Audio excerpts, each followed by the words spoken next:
Hello, welcome back to my channel. I hope आप सब जो हैं एकदम सही होंगे और टीजीटी 2022 की आप लोगों की प्रिपरेशन बहुत अच्छी चल रही होगी।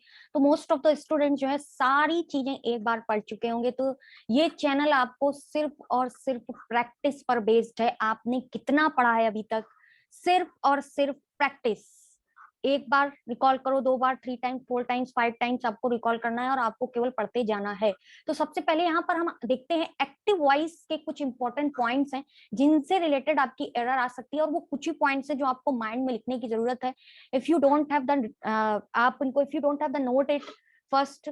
और ये रूल्स जो हैं बहुत ही आपको एक बार रिकॉल करने की नीड होती है जब आप किसी एग्जाम में जाते हैं। तो सबसे पहले एक्टिव पैसिव वॉइस में ये ध्यान रखना है कि हाँ, वैसे नॉर्मली जो एक्टिव वॉइस होता है वो पूरे 12 टेंस होते हैं एक्टिव वॉइस में। एक्टिव वॉइस कंफ्यूज मत होइएगा। पैसिव और एक्टिव वॉइस जो है वो बिल्कुल उससे कंफ्यूजन नहीं होनी चाहिए। एक्टिव क्या होता है, डायरेक्ट बात कहता है, और पैसिव वॉइस में कोई भी बात इनडायरेक्ट कही जाती है। तो एक्टिव वॉइस आप कन्वर्ट कर सकते हैं 12 टेंस में कन्वर्ट कर सकते हैं इसको। आई होप आप 12 टेंस समझ गए होंगे। जैसे कि एक प्रेजेंट टेंस होता है, एक पास्ट टेंस होता है, और एक हमारा होता है फ्यूचर टेंस। इनके सबके 4 पार्ट होते हैं: present definite tense, continuous perfect tense and present perfect continuous. वैसे ही इनके भी चार टोटल मिलाकर हमारे 12 टेंसेस हो जाते हैं। तो एक्टिव वॉइस हम 12 टेंस में कन्वर्ट कर सकते हैं, बट पैसिव वॉइस जो है वो केवल और केवल 8 टेंस में ही कन्वर्ट होता है।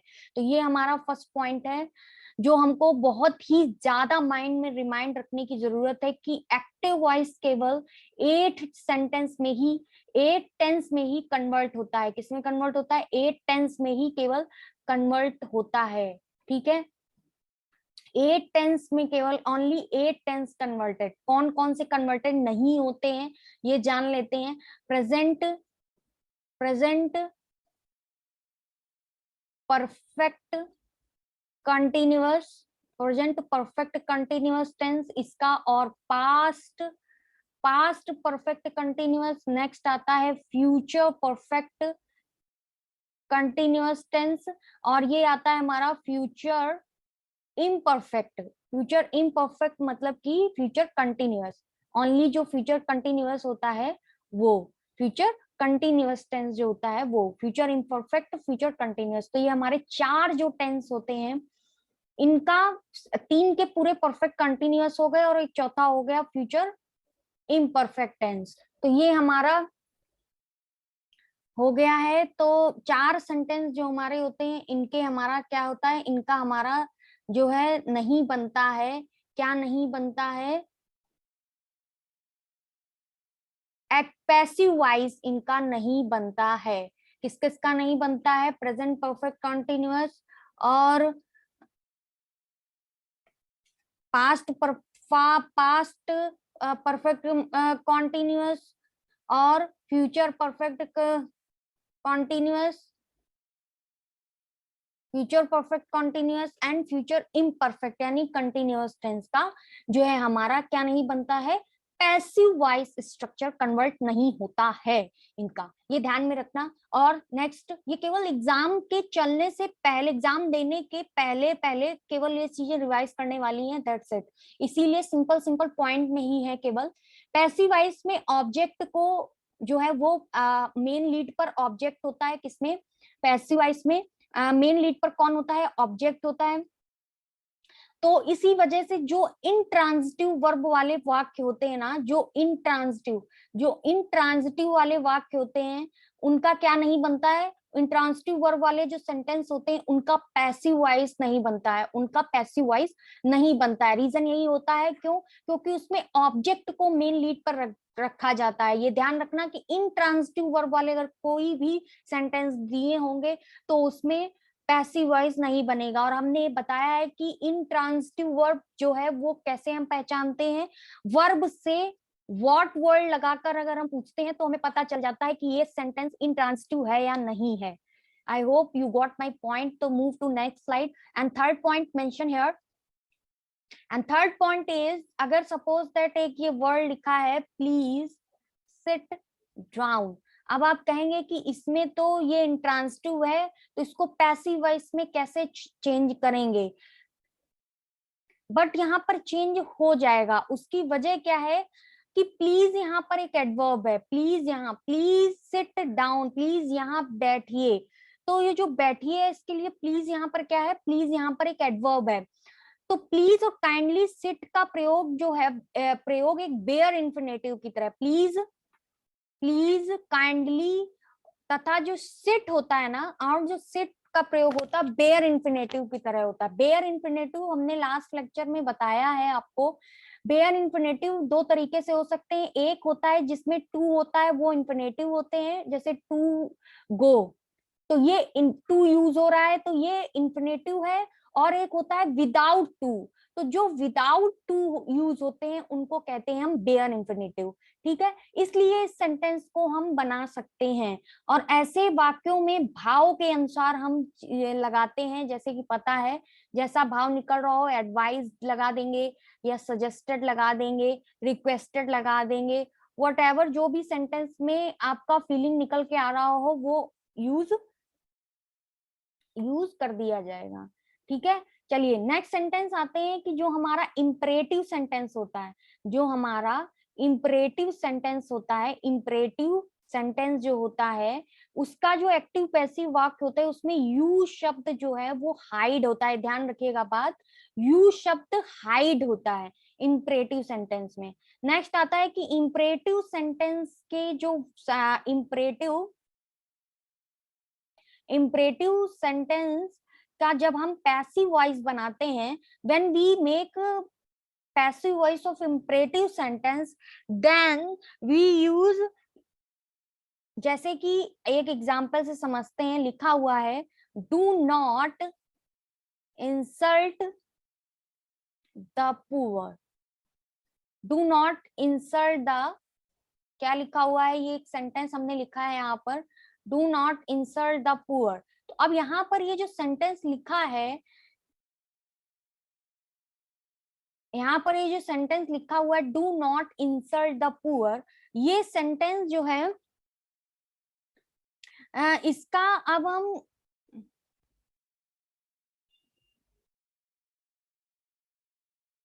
ये हमारा निगेटिव सेंटेंस है, एक नॉट लगा हुआ है ना, एक पॉजिटिव सेंटेंस लिखते हैं फिर निगेटिव सेंटेंस बनाना बताते हैं। जैसे लिखा है open the door, open the door, तो जो पहला वाला हमने बताया इंपरेटिव सेंटेंस यू हाइड होता है, तो इस सेंटेंस में यू हाइड है, इंपरेटिव सेंटेंस में यू हाइड होता है। ठीक है, अब इसका जब सेंटेंस का हम पैसिव स्ट्रक्चर बनाते हैं तो उससे पहले लेट का यूज करते हैं। किसका यूज करते हैं? लेट, लेट द डोर, और वर्ब से पहले क्या यूज करते हैं? Be, let the door be open. तो ये याद रखना कि बी का यूज होगा और लेट का यूज पैसिव स्ट्रक्चर में होगा। किस सेंटेंस की बात करेगा?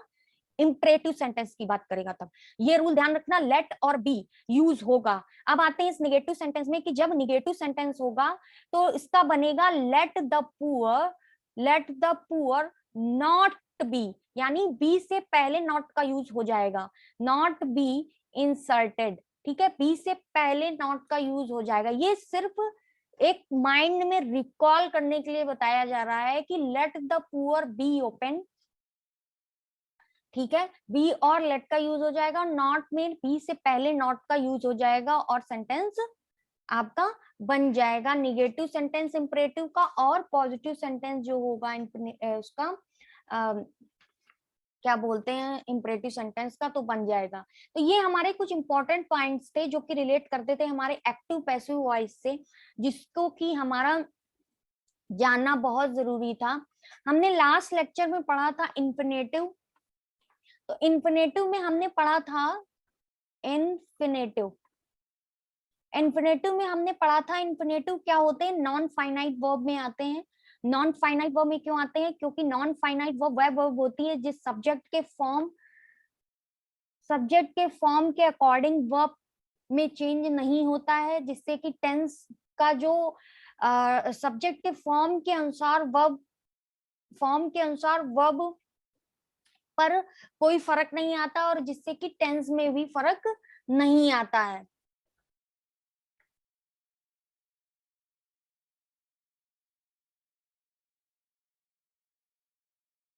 और ये तीन होते हैं नॉन फाइनाइट वर्ब, एक इन्फिनेटिव, एक जीरंड, एक पार्टिसिपल। इन्फिनेटिव वर्ब में नाउन, एग्जेक्टिव या एडवर्ब का कार्य करता है। इन्फिनेटिव, ये ध्यान रखना, किसका कार्य करता है? नाउन का कार्य कर सकता है, एग्जेक्टिव का कार्य भी कर सकता है, और एडवर्ब का भी कार्य कर सकता है, कार्य करता है। और वर्ब की फर्स्ट फॉर्म में टू लगाने से बनता है, ये ध्यान रखिएगा। ये एक पॉइंट की इन्फिनेटिव नाउन, एग्जेक्टिव और एडवर्ब का कार्य करता है। नाउन, ये चीज पता है क्यों जाननी जरूरी? ये चीज इसलिए जाननी जरूरी है कि जैसे मान लीजिए कभी कभी सेंटेंस लिख दिया जाता है और पूछा जाता है कि इसमें, जैसे एक एक ये एग्जांपल देना, जैसे पूछ दिया गया ही वांट टू गो, तो इसमें अगर पूछ दिया जाएगा कि ये क्या है, ये इसकी प्लेसिंग बताइए, ये क्या है? एडवर्ब है, ये वर्ब है, ये इन्फिनेटिव है, इन्फिनेटिव है, या और भी एक एग्जाम्पल लिख दिया जाएगा कि ही वॉन्ट्स टू गो, वह जाना चाहता है, वो क्या? इसलिए ये जानना जरूरी है हमको कि इन्फिनेटिव नाउन, एडजेक्टिव और एडवर्ब का कार्य करता है। तो अगर मान लो इन्फिनेटिव तो है, लेकिन इन्फिनेटिव में किसकी जगह पे है? नाउन की जगह पर है, एडजेक्टिव की जगह पर है, या एडवर्ब की जगह पर है, तो नाउन की जगह पर है ये अगर, तो हम इस पे नाउन के ऑप्शंस को टिक करेंगे। ये जस्ट एक एग्जांपल दिया है हमने कि ऐसे हम लोगों को पता चल जाता है कि इन्फिनेटिव नाउन, एडजेक्टिव या एडवर्ब ही होगा, किसी भी सेंटेंस में अगर होगा तो यही होगा, ठीक है? तो इसीलिए ये जानना जरूरी है। अब आता है सेकंड पॉइंट की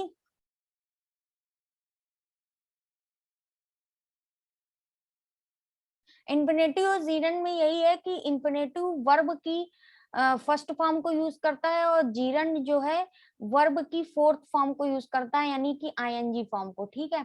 नेक्स्ट सेकंड पॉइंट में आते हैं कि इन्फिनेटिव जो है हमारे, there are two types of infinitive.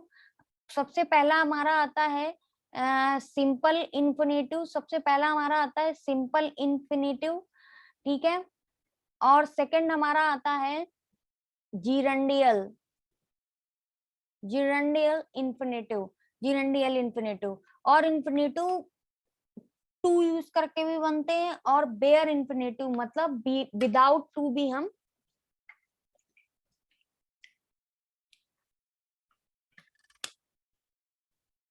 Infinitive को यूज करते हैं। तो अब आते हैं कुछ वर्ब्स हैं, इनके बाद में प्रयोग होने वाले इन्फिनेटिव से पहले टू नहीं लगता है, जैसे कि हमने आपको बताया भी है, बिड में, लेट में, मेक और सी, हियर, हेल्प,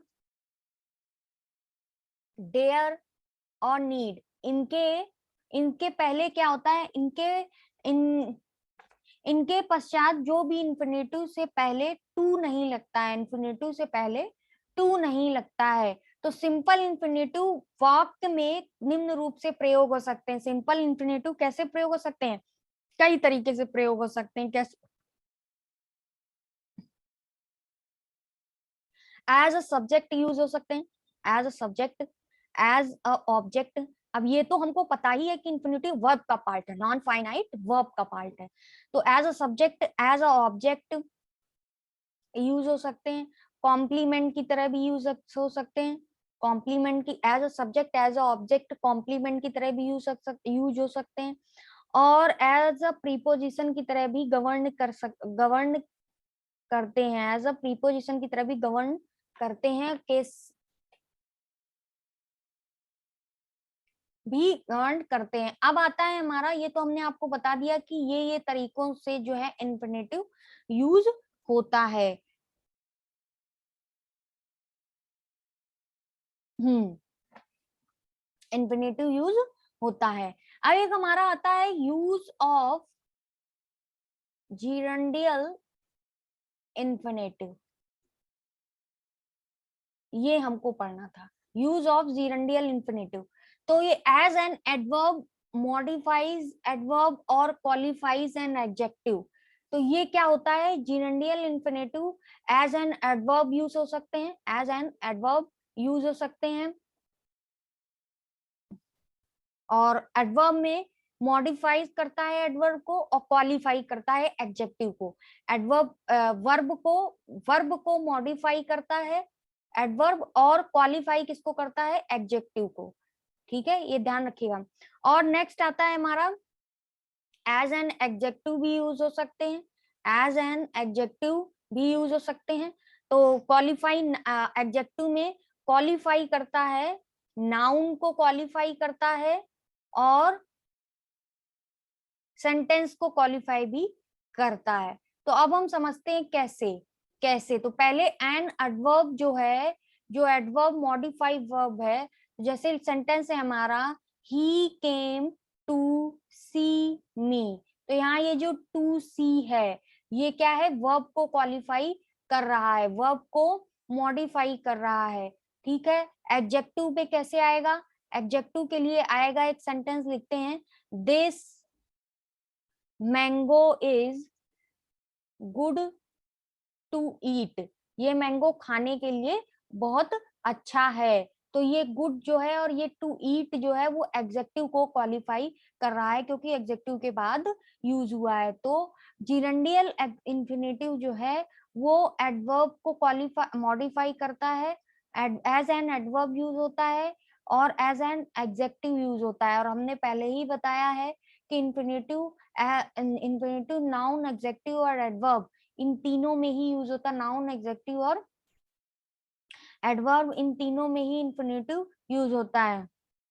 और इंफिनिटिव का प्रयोग एक्टिव वॉइस में भी हो सकता है, वॉइस में अगर यूज देखें तो एक्टिव वॉइस में भी यूज हो सकता है और पैसिव वॉइस में भी इसका यूज हो सकता है।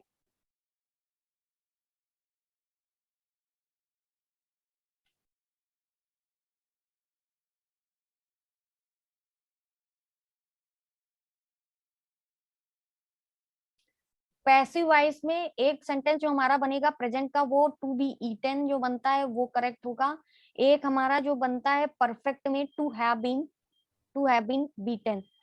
तो ये हमारे दो सेंटेंस जो बन गए, यही दोनों सेंटेंस में प्रेजेंट कंटिन्यूअस नहीं बनेगा और परफेक्ट कंटिन्यूअस में पैसिव वॉइस स्ट्रक्चर का इंफिनिटिव का यूज नहीं होगा, क्योंकि टू के बाद आईएनजी फॉर्म आएगी और हम आईएनजी फॉर्म का यूज नहीं करते हैं किसके बाद, टू के बाद, तो फिर इंफिनिटिव नहीं रह जाता है। तो इतना हमको ध्यान में हो गया कि जीरेंडियल इंफिनिटिव क्या करता है, वर्ब को एज एन एडजेक्टिव यूज होता है, एज एन एडवर्ब यूज होता है, और जब वो एज एन एडवर्ब यूज होता है तो मॉडिफाई वर्ब को करता है और क्वालिफाई एग्जेक्टिव को करता है, और एज एन एग्जेक्टिव यूज होता है तो क्वालिफाई नाउन को करता है और क्वालिफाई सेंटेंस को करता है। ठीक है,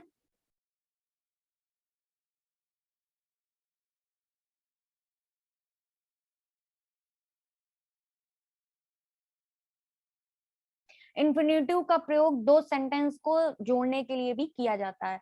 तो ये हमने इन्फिनेटिव के बारे में जो है वो सारी इंफॉर्मेशन ले ली है। अब हम आते हैं यहाँ पर पार्टिसिपल के बारे में पढ़ने के लिए।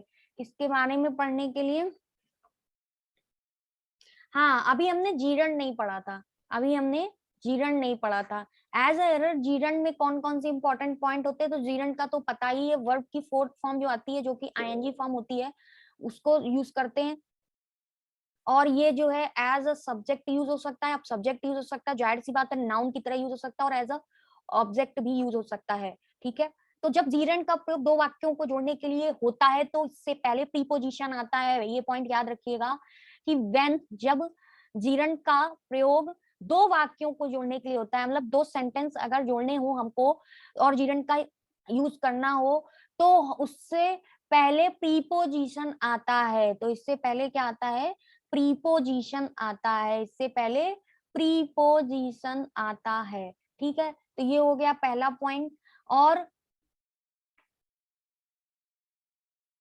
ये कुछ वर्ब्स हैं जिनके पहले इंफिनिटिव का यूज भी होता है और जीरन का यूज भी हो सकता है। बिगन है, कंटिन्यू है, लाइक है, फील है, लव है, इंटेंड है, लर्न है और प्रिफर है,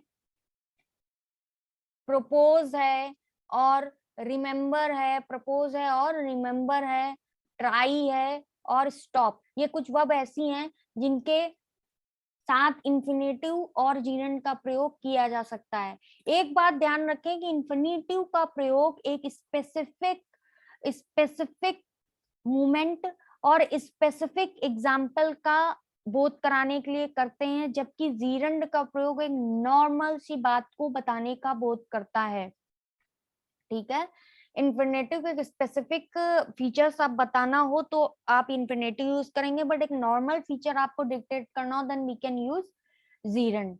ठीक है, और यूज ऑफ जीरेंड के मतलब कहाँ कहाँ पर यूज कर सकते हैं, तो जीरेंड का यूज जो हमने बताया एज अ सब्जेक्ट हो सकता है, as a subject we can use gerund, as a object we can use gerund, and govern by preposition, as a preposition भी जो गवर्न हो तब हम जो प्रीपोजिशन तो यूज कर सकते हैं, और कॉम्प्लीमेंट एज इट इज जैसे उसमें था कॉम्प्लीमेंट की तरह, वर्ब के कॉम्प्लीमेंट की तरह भी यूज कर सकते हैं। केस इन अपोजिशन में, केस इन अपोजिशन में भी इसका यूज हो सकता है। ठीक है, और सेंटेंस को कंबाइन करने के लिए भी इसका यूज हो सकता है। तो ये हमारा जीरण था जिसके कुछ हमारे इंपॉर्टेंट पॉइंट्स थे। Now move to next slide. अब हम पढ़ते हैं पार्टिसिपल्स के बारे में, पार्टिसिपल्स के बारे में अब हम पढ़ते हैं, क्योंकि पार्टिसिपल्स से भी रिलेटेड एरर आते हैं। और टाइप्स ऑफ पार्टिसिपल हो गया, एक हो गया प्रेजेंट पार्टिसिपल, एक हो गया हमारा पास्ट पार्टिसिपल, और एक हो गया हमारा perfect participle. Present participle, past participle, और एक हमारा हो गया परफेक्ट पार्टिसिपल।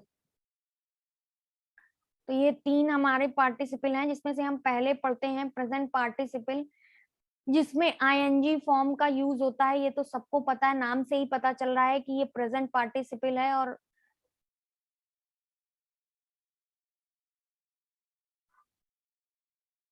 ठीक है, और पास्ट पार्टिसिपल जो होता है जिसमें हम ईडी लगाकर, मोस्टली वर्ब में ईडी लगा देते हैं, जैसे कि हम बना देते हैं ट्राइड, अमेज्ड। तो ये हमारे हो गए पास्ट पार्टिसिपल, ये हमारे क्या हो गए पास्ट पार्टिसिपल। तो पार्टिसिपल का प्रयोग दो या दो से अधिक sentence, more than two sentence को ज्वाइंट करने के लिए यूज करते हैं। जैसे यहाँ पर एक सेंटेंस दिया हुआ है, he took the gun, he took the gun, और एक नेक्स्ट सेंटेंस दिया हुआ है, he shot the tiger, he took the gun and he shot the tiger. Sentence ये बता रहा है कि ये दोनों सेंटेंस एक दूसरे का ही कुछ ना कुछ बता रहे हैं, यानी एक दूसरे से ही रिलेट कर रहा है ये सेंटेंस। तो इन दोनों वाक्यों में आप एक चीज देखते हैं कि यहाँ पर ये जो ही वर्ड है वो दोनों में कॉमन है, और दोनों की क्रियाएं जो है क्रम में है। दो चीजें आप देखेंगे पार्टिसिपल बनाने से पहले, कि दोनों के जो सब्जेक्ट्स हैं वो कॉमन है, और जो ये क्रियाएं हो रही हैं वो क्रमशः हो रही हैं। उसने गन ली और फिर उसने टाइगर को शूट कर दिया, यानी कि इसी का ही बाद ये एक्शन हो रहा है। तो क्रमशः जो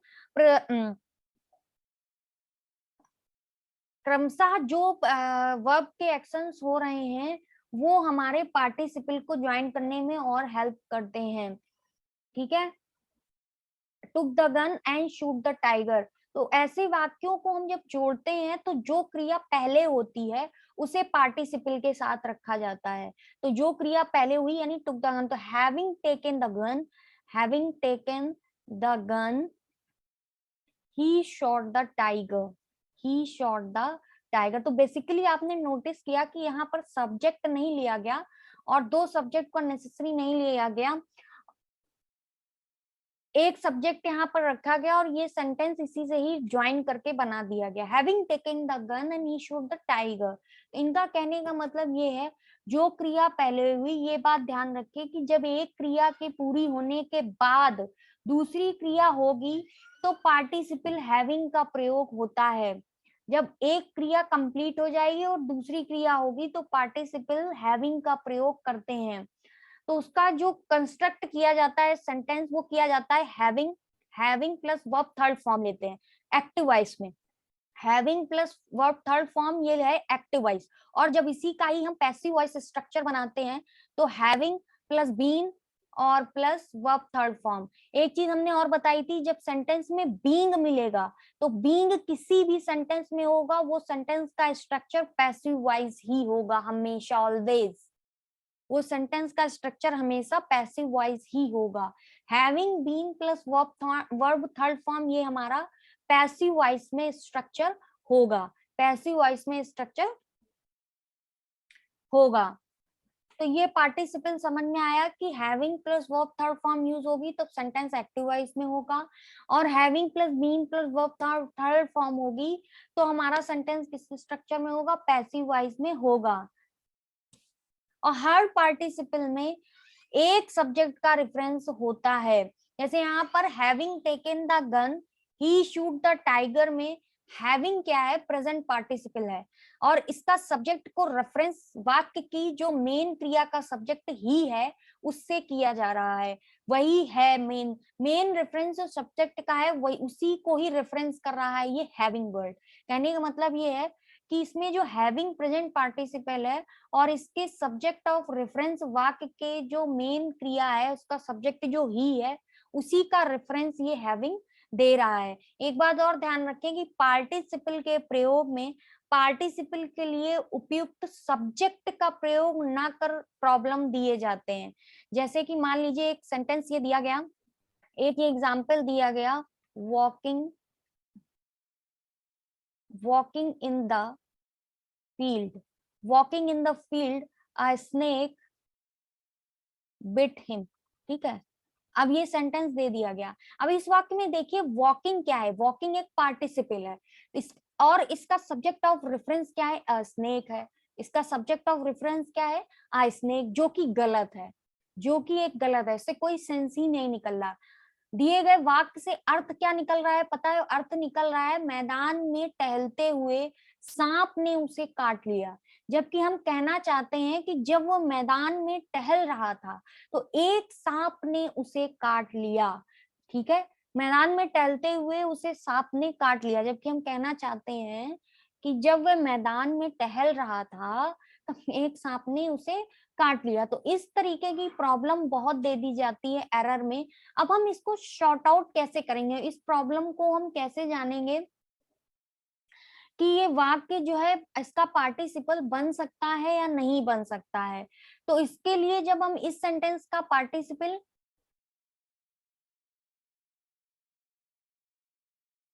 तो जो रिलेट नहीं करते हैं पार्टिसिपल वाक्य बनने के लिए, तो उस प्रॉब्लम को क्या कहा जाता है, अनरिलेटेड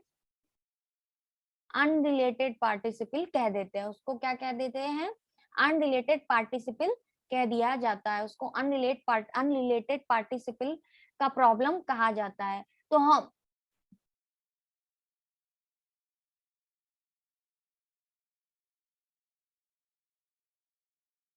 तो इसको ये सेंटेंस होगा participle while he was walking in the field,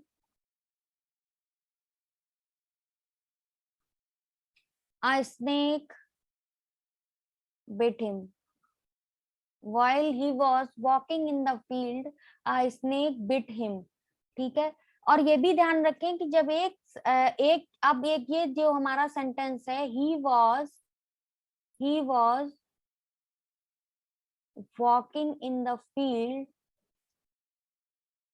next sentence हमारा है a snake bit him।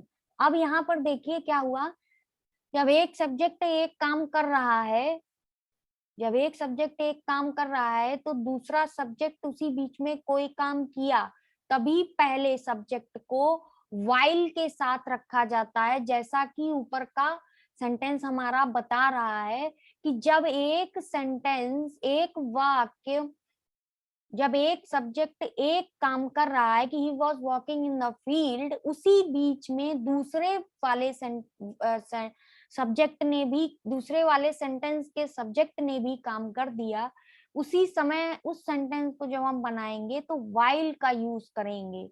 ठीक है ना, he was walking in the field and snake bit him, यानी वो काम तो कर ही रहा था, वो फील्ड में तो वॉक कर ही रहा था, उसी समय स्नेक ने बाइट कर लिया। यानी जब एक सब्जेक्ट एक काम कर रहा होता है उसी काम के ही दौरान दूसरा सब्जेक्ट भी काम कर देता है, तो वहां पर while का यूज करते हैं, जैसा कि सेंटेंस को बनाने में लगा है वो बताया गया है।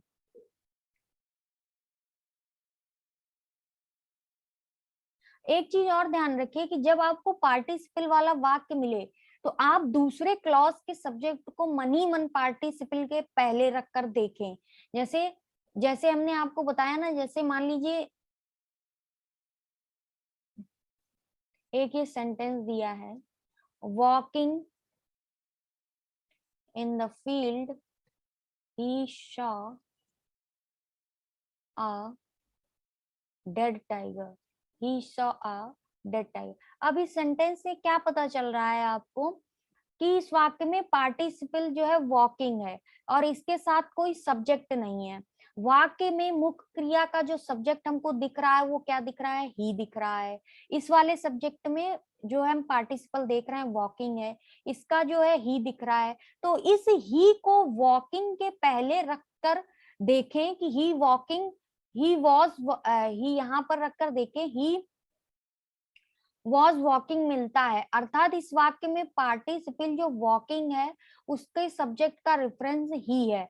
तो इस प्रकार पार्टिसिपल का प्रयोग यहाँ पर सही है। अब हमने जैसे ही यहाँ पर ही वॉज वॉकिंग रखा तो एक sensible sentence walking in the field, तो एक सेंस भरा सेंटेंस बन रहा है ना, तो यहाँ पर ये ही का यूज सही है। यही कहना चाह रहा है कि कभी भी अगर कोई सेंटेंस इस तरीके से दिया हो, कभी भी कोई सेंटेंस किस तरीके से दिया हो, ये इस तरीके से अगर दिया हो कभी भी कोई सेंटेंस इस तरीके से, और हमको अगर देखना हो कि ये पार्टिसिपल का जो सेंटेंस है इसमें कोई एरर तो नहीं दी गई है, सही दिया हुआ है, उसके लिए आप मेन वर्ब जो मेन सेंटेंस होगा, जो मेन सेंटेंस होगा उसका जो है सब्जेक्ट लेकर के पार्टिसिपल के पहले रखेंगे और पूरा एक सेंटेंस बनाएंगे। अगर वो एक सेंसफुल सेंटेंस बन जाता है तो फिर आप समझिए कि आपने पार्टिसिपल का ये सेंटेंस बना हुआ है, ये सही बना हुआ है। ये पहचान करने का तरीका है। अब जैसे कि हम मान लीजिए एक नेक्स्ट सेंटेंस लिखते हैं, coming towards her husband, coming towards her husband, the glass slipped from her hand, from her hand, from her hand। ठीक है, ये सेंटेंस बना है। तो इस सब्जेक्ट में जो पार्टिसिपल है वो क्या है, कमिंग है, जिसके साथ कोई सब्जेक्ट नहीं है। तो मुख्य क्रिया का जो सब्जेक्ट है वो क्या है, द ग्लास सब्जेक्ट है। अब हम अगर यहाँ पर बनाएं, the glass is coming towards her husband slipped from her husband तो glass was coming towards her, glass अपने पति की ओर आ रहा था, जो कि मीनिंगलेस है। ग्लास अपने पति की ओर कैसे आएगा, glass is coming towards her husband, glass थोड़ी पति की ओर आएगा। तो यहाँ पर ये सेंटेंस जो हमारा एरर दी गई है, ये सेंटेंस हमारा एरर है, इसमें गलत है। कमिंग सब्जेक्ट का रेफरेंस द ग्लास नहीं है बल्कि कुछ और है। तो पार्ट ए में जो है वो एरर है और पार्ट ए हमारा सही हो जाएगा क्योंकि इसमें एरर है।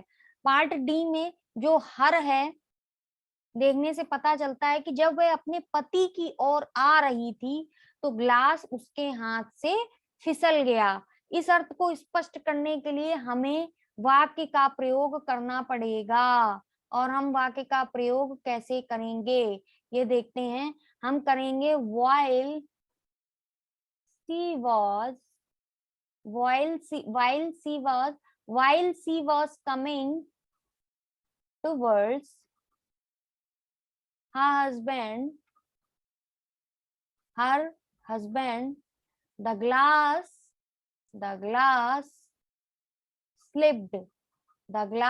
slipped from her hands, the glass slipped from her hand. तो ये हमारा सेंटेंस बन गया व्हाइल शी वाज कमिंग का प्रयोग करना पड़ेगा, ठीक है। तो इससे समझ में आ जाता है कि एक सेंसफुल सेंटेंस अगर बन जाता है तो हमारे सेंटेंस में एरर नहीं होगी, अगर नहीं बनेगा तो हमारे उसमें एरर होगी। अब हम एक देखते हैं एक्टिव वॉइस।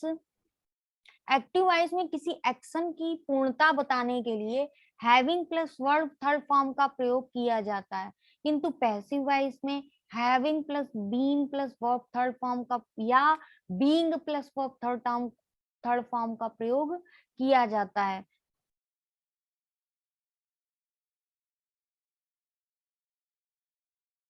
ठीक है, या तो किया जाता है एक्टिव वॉइस में नहीं। जब हम एक्टिव वॉइस से पैसिव वॉइस स्ट्रक्चर बनाते हैं तो हैविंग प्लस बीन और पर प्लस थर्ड फॉर्म, या और हैविंग हैविंग या बनाते हैं हैविंग नहीं, या यहाँ पर क्या लिख सकते हैं, यहाँ लिख सकते हैं बीइंग। क्या लिख सकते हैं, बीइंग। तो या तो हम यहाँ पर लिखेंगे being plus verb third form, तो ये भी हमारा क्या हो जाएगा, पैसिव वॉइस स्ट्रक्चर हो जाएगा। जैसे हमारा एक सेंटेंस लिखा है the leader being the leader being killed, the followers ran away, the followers ran away। ठीक है, तो ये सेंटेंस में देखिए ये being लगा हुआ है और ये लगा हुआ है वर्ब का थर्ड फॉर्म। ठीक है, तो having been killed, being killed,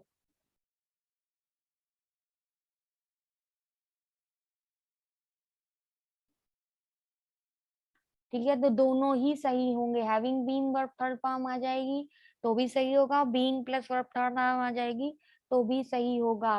तो इसका सेंटेंस जो बनेगा after the leader had been killed the followers ran away, the followers ran away. ध्यान रखें कि ऐसे वाक्यों में जहां having plus verb third form का प्रयोग होना चाहिए, वहां अगर having plus being plus verb third form या बीइंग प्लस थर्ड फॉर्म का प्रयोग कर प्रॉब्लम दिया जाता है।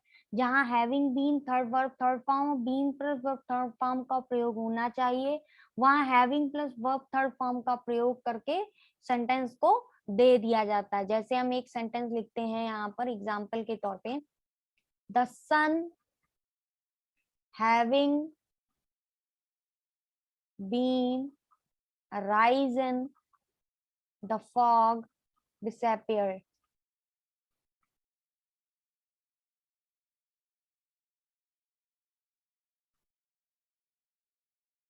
disappeared, EARED। ठीक है, ये हमारा सेंटेंस दिया गया। इस वाक्य में पार्ट बी में प्रयोग गलत है, क्योंकि टू बी यानी कि is, am are, was, were, be, being और been plus verb third form का प्रयोग पैसिव वॉइस में होता है टू बी। और राइस जो एक इंट्रांसिटिव वर्ब है जिसका पैसिव नहीं होता। राइस क्या है, जिसका पैसिव, एक इंट्रांसिटिव वर्ब है जिसका पैसिव नहीं होता। हमको कहना पड़ेगा द सन हैविंग राइजन, यहाँ पर बीन यूज नहीं होगा क्योंकि राइज जो है वो एक इंट्रांसिटिव वर्ब है। और the sun having risen the fog disappeared, तो यहाँ पर यही सेंटेंस का स्ट्रक्चर बनेगा। तो हैविंग के बाद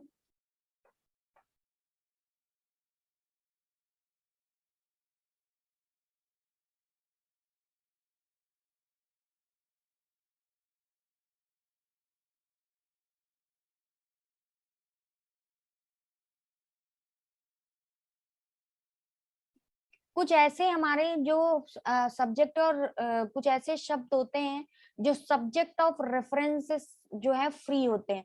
जैसे हमारा शब्द है कंसीडरिंग, कंसीडरिंग, जजिंग, कंसीडरिंग हो गया, जजिंग हो गया, रेफरिंग हो गया, ठीक है, कंसर्निंग हो गया, कंसर्निंग। ये सब हमारे कुछ ऐसे वर्ड है रिगार्डिंग, जो हमारे सब्जेक्ट ऑफ रेफरेंस से फ्री होते हैं, सब्जेक्ट ऑफ रेफरेंस से जो फ्री होते हैं। व्यूइंग हो गया, व्यूइंग हो गया, ब्रॉडली स्पीकिंग हो गया, ये सब हमारे जो सेंटेंस, ये शब्द हैं, ये सब्जेक्ट ऑफ रेफरेंस से फ्री होते हैं। आई होप आपको ये लेक्चर में पार्टिसिपल, जीरंड और इंफिनिटिव, एक्टिव पैसिव वॉइस के कुछ इंपॉर्टेंट फैक्टर समझ आ गए होंगे एग्जाम पॉइंट ऑफ व्यू से। तो इससे इस चीज से रिलेट करते हुए हम आपको सेंटेंस की जो है प्रैक्टिस कराएंगे। कौन कौन से इसमें जो है एक्सप्लेन करते हुए हम आपको सेंटेंस बताएंगे। उससे पहले हम कुछ फ्रेजल वर्ब्स को इसमें डेली पढ़ रहे हैं। तो आज हम फ्रेजल वर्ब पढ़ते हैं। हमने फ्रेजल वर्ब पढ़ी है लुक से रिलेटेड, स्टैंड से रिलेटेड, और किससे रिलेटेड पढ़ चुके हैं फ्रेजल वर्ब, कम से रिलेटेड। ये 3 से रिलेटेड फ्रेजल वर्ब पढ़ी जा चुकी है। आज हम पढ़ते हैं गेट से रिलेटेड फ्रेजल वर्ब। और वो फ्रेजल वर्ब क्या है, जैसे कि गेट ऑन। गेट ऑन का मतलब क्या होता है, to enter, to enter, get on, to enter यानी कि चढ़ना, यानी कि चढ़ना। या ये भी कह सकते हैं to mount, to mount, get on, get on, get on the floor, get on the, get on the floor यानी कि हमारा क्या कह रहा है, get on the floor, floor पर चढ़ो, get on the floor, get on the floor, floor पर चढ़ो, गेट ऑन द फ्लोर। ये सब फीलिंग्स के साथ सेंटेंस बनते हैं, gate on the floor, get on the floor. Second word है हमारा गेट ऑफ, गेट ऑफ यानी टू लीव, छोड़ देना, छोड़ देना, टू लीव छोड़ देना, उतरना, गेट ऑफ, टू लीव छोड़ देना या उतरना, ठीक है। What time do you get off bus? What time do you get off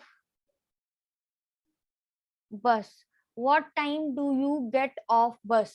यानी किस टाइम पर तुम बस को छोड़ दोगे, किस टाइम तुम बस को छोड़ दोगे। Get off, to leave, get off, to leave, get off, to leave, get on, to mount या to enter, get on, get off, get off छोड़ देना। What time do you get off the bus, what time do you get off the bus यानी to leave छोड़ देना या उतरना, to leave छोड़ देना या उतरना। और गेट ऑन चढ़ना, टू माउंट, गेट ऑन चढ़ना, गेट ऑफ उतरना, get on, get off, get on, get of.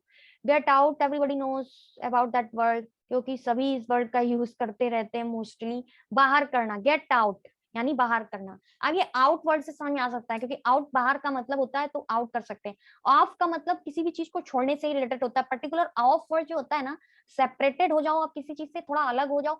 Of word एक निगेटिव सेंस में ही यूज होता है, जिस सेंस जो उसका अगर देखें तो थोड़ा निगेटिव ही, नेगेटिव ही निकलता है। तो get on, to mount, get on the floor, what time do you get off the bus, get out बाहर करना, get up, get up everybody knows, wake up जगना, गेट अप, गेट डाउन नीचे उतरना, gate down नीचे उतरना, get away बच निकलना, get away, I am getting away the teachers, get away, get away, I got away that teachers, to escape बच निकलना, to escape, to escape, ठीक है। गेट इनटू, गेट इनटू होता है पहनना, टू वियर, टू वियर होता है get into, get into, to wear, to wear किसी चीज के अंदर आ जाना।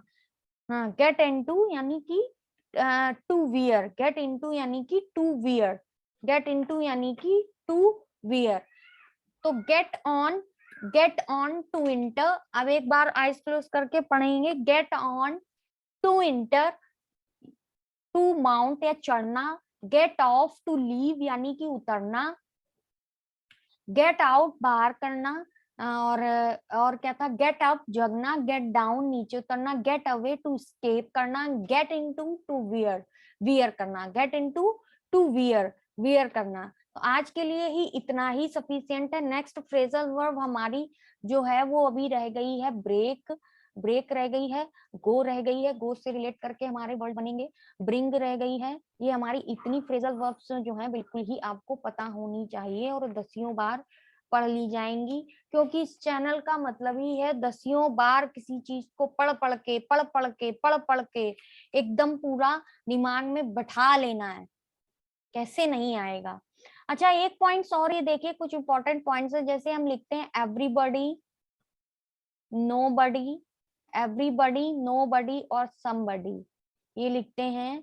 और लिखते हैं एवरीवन, एवरीवन, नो वन, और लिखते हैं समवन।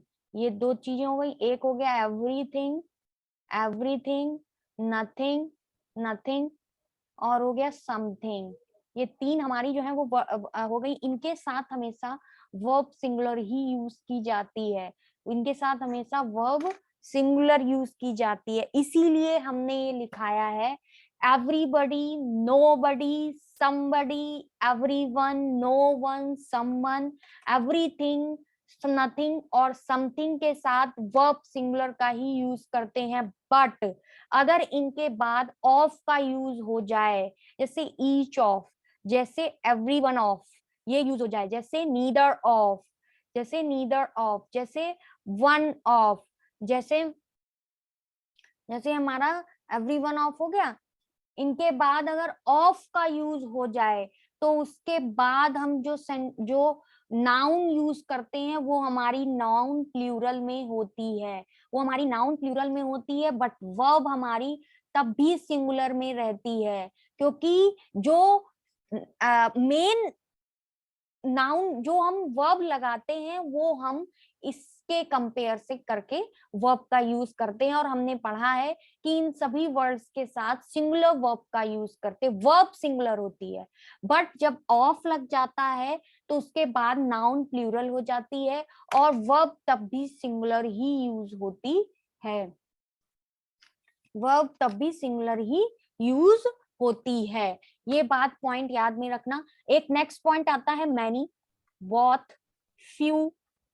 इनके साथ में जब हम वर्ब लगाते हैं मैनी, मैनी, बहुत और फ्यू, मैनी, बहुत, फ्यू और अ फ्यू, और अ फ्यू, इनके साथ में वर्ब हमेशा प्लूरल लगती है, इनके साथ में वर्ब हमेशा प्लूरल लगती है। बट जब हम many of, both of, a few of, few of का यूज करें तो नाउन और जो प्रोनाउन यूज होगा, नाउन हो इनके बाद यूज, या जो प्रोनाउन यूज होगा वो तो प्लूरल में यूज होगा, और वर्ब भी हमारी प्लूरल में यूज होगी। आई होप ये पॉइंट क्लियर हो गया होगा। इसका मतलब ये है कि मैनी, बहुत, फ्यू, अ फ्यू, मैनी, बहुत, फ्यू, अ फ्यू, इनके बाद वर्ब प्लूरल ही यूज होती है। बट इन अगर ये हो many of, both of, few of, a few of, तब इनके बाद नाउन और प्रोनाउन प्लूरल ही आएंगे और वर्ब तो प्लूरल आनी ही आनी है, वर्ब तो प्लूरल क्या है, आनी ही आनी है। तो ये समझ में आ गया होगा पॉइंट, ये वाला पॉइंट भी समझ में आ गया होगा कि एवरीबडी, एवरीवन, इनके साथ वर्ब सिंगुलर होती है, इनके बाद ऑफ लग जाता है तो नाउन प्लूरल हो सकती है बट वर्ब हमारी सिंगुलर ही होगी। और यहाँ पर हमारा यही कह रहा है मैनी, बहुत, फ्यू, ऑफ फ्यू में वर्ब प्लूरल होगी, ऑफ लग जाएगा तो नाउन और प्रोनाउन भी प्लूरल होगी, और वर्ब तो हमारी प्लूरल थी ही थी, तो वर्ब हमारी प्लूरल हो जाएगी। और इनके साथ और आ जाए, अगर आ जाए a number of, a number of, a large number of भी आ जाए अगर, तो भी नाउन प्रोनाउन प्लूरल होगा और वर्ब भी प्लूरल होगी, number of, a large number of आ जाए। बट अगर आ गया हमारा द नंबर ऑफ, तो यहाँ पर हमारी जो नाउन प्रोनाउन यूज होगी वो क्या यूज होगी, वो यूज होगी प्लूरल, नाउन प्रोनाउन जो यूज होगी वो प्लूरल यूज होगी, बट जो हमारी वर्ब यूज होगी वो सिंगुलर वर्ब यूज होगी। रीजन ये है कि वर्ब इसके अकॉर्डिंग लगेगी ना कि इसके अकॉर्डिंग, प्लूरल वर्ब के अकॉर्डिंग, तो सिंगुलर वर्ब का यूज करेंगे।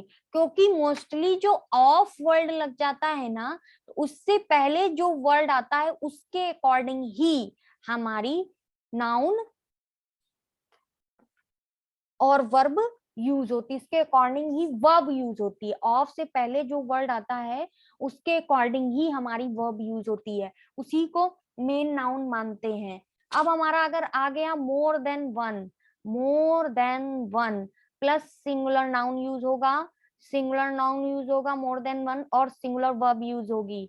अगर आ गया हमारा मोर than one, singular noun, singular verb, more than one, singular noun, singular verb. But अगर मोर के बाद कोई प्लूरल आया, मोर के बाद कोई प्लूरल नाउन आ गई तो देन वन उसके बाद आया तो हमारी जो वर्ब होगी वो भी हमारी क्या होगी, प्लूरल होगी। आई होप ये पॉइंट क्लियर हो गया होगा।